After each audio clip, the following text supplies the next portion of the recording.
नमस्कार, मैं हूं नंदिता कुडेशिया और आप देख रहे हैं डीएनपी इंडिया। मंथन में आज हम बात करेंगे कैसे बुंदेलखंड की प्यासी धरती राजनीतिक दलों की अब फेवरेट हो गई है। जी हां, आने वाले विधानसभा चुनावों में सभी प्रमुख राजनीतिक दलों की नजर बुंदेलखंड की 19 सीटों पर है और यही वजह है कि वीर भूमि महोबा अब राजनीतिक दलों की पहली पसंद बन चुकी है। 19 नवंबर को प्रधानमंत्री मोदी, 27 नवंबर को कांग्रेस की राष्ट्रीय महासचिव प्रियंका गांधी वाड्रा के बाद अब उत्तर प्रदेश के पूर्व मुख्यमंत्री अखिलेश यादव अब 1 दिसंबर से बुंदेलखंड के 3 दिन के दौरे पर हैं। जनसभा को संबोधित कर बुंदेलियों को रिझाने का प्रयास किया जा रहा है।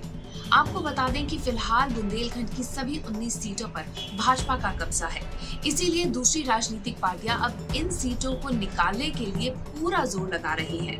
सपा के मुखिया उसी मैदान में अब जनसभा करने जा रहे हैं जहां पर प्रधानमंत्री मोदी और सूबे के मुख्यमंत्री योगी आदित्यनाथ ने विधानसभा चुनावों का शंखनाद किया था।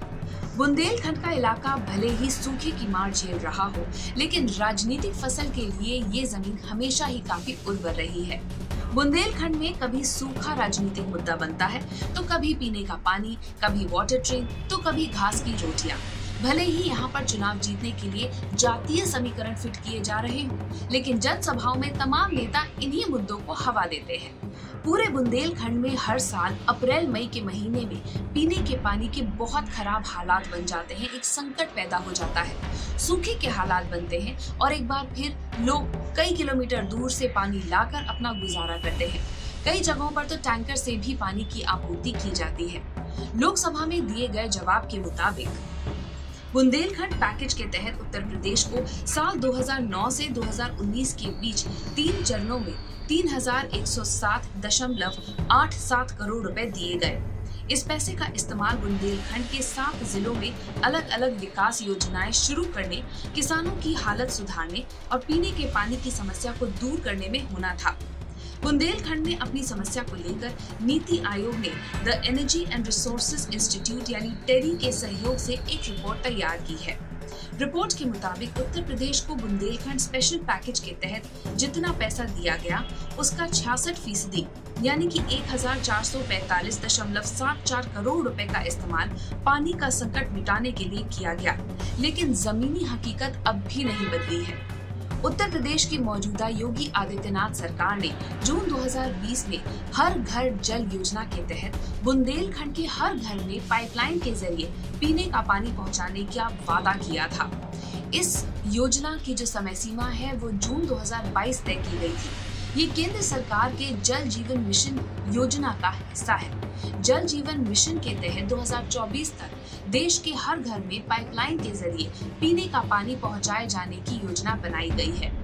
जल जीवन मिशन की वेबसाइट पर दिए गए आंकड़ों के मुताबिक 25 नवंबर 2021 तक देश भर के कुल 19,22,41,339 ग्रामीण घरों में से 8,55,08,916 यानी कि करीब 44.48% ग्रामीण घरों में पाइपलाइन का कनेक्शन पहुंच गया है।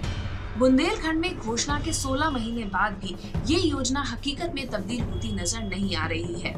कई जगह पर रिजर्वॉयर्स बनाए जा रहे हैं, पानी की पाइपलाइंस बिछाई भी जा रही हैं, लेकिन पीने के पानी का संकट दूर होता फिलहाल नजर नहीं आ रहा है। आने वाले विधानसभा चुनाव में बुंदेलखंड में पीने का पानी एक बड़ा चुनावी मुद्दा होगा, ये साफ जाहिर है। वहाँ के लोग इंतजार ही कर रहे हैं कि आखिर कब उनका इंतजार खत्म होगा, ये संकट टलेगा और पीने के पानी के लिए उनकी जंग खत्म होगी। उत्तर प्रदेश में सत्ता में वापसी के लिए समाजवादी पार्टी प्रमुख अखिलेश यादव अब अपने खोए हुए जनाधार को वापस लाने की कवायद में जुट गए हैं। पूर्वांचल में अपना सियासी समीकरण फिट करने के बाद अखिलेश यादव अब सपा के लिए कमजोर माने जाने वाले बुंदेलखंड को मजबूत करने के लिए उतर आए हैं। 3 दिनों तक वो बुंदेलखंड के अलग अलग इलाकों में जाएंगे और सपा के पक्ष में माहौल बनाने की कोशिश करेंगे। बुंदेलखंड का इलाका सियासी तौर पर समाजवादी पार्टी के लिए काफी अहम है। 2017 में मोदी विजय रथ पर सवार बीजेपी ने इस इलाके से समाजवादी पार्टी, बीएसपी और कांग्रेस का पूरी तरह सफाया कर दिया। साल 2019 के लोकसभा चुनाव में बीएसपी और समाजवादी पार्टी ने साथ मिलकर चुनाव लड़ा, लेकिन फिर भी वो बीजेपी के विजय रथ को रोक नहीं पाई और इसका नतीजा ये हुआ कि बुंदेलखंड की सभी 19 सीटों पर बीजेपी कमल खिलाने में कामयाब रही। अभी 27 नवंबर को प्रियंका गांधी वाड्रा ने महोबा में प्रतिज्ञा रैली संबोधित की और वहां पर प्रदेश की योगी सरकार पर निशाना साधा। प्रियंका गांधी वाड्रा ने कहा कि बुंदेलखंड के संसाधनों पर वहीं की जनता का अधिकार है। प्रियंका ने ये भी कहा कि प्रधानमंत्री मोदी, मुख्यमंत्री योगी सब ने बुंदेलखंड की जनता को छला है।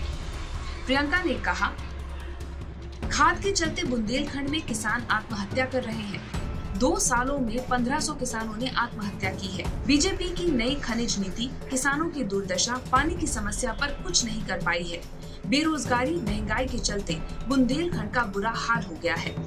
प्रतिज्ञा रैली में भारी भीड़ के बीच प्रियंका गांधी वाड्रा ने कहा कि कांग्रेस बीजेपी की लूट वाली नीति को खत्म करेगी और वहां के लोगों के विकास के लिए काम करेगी।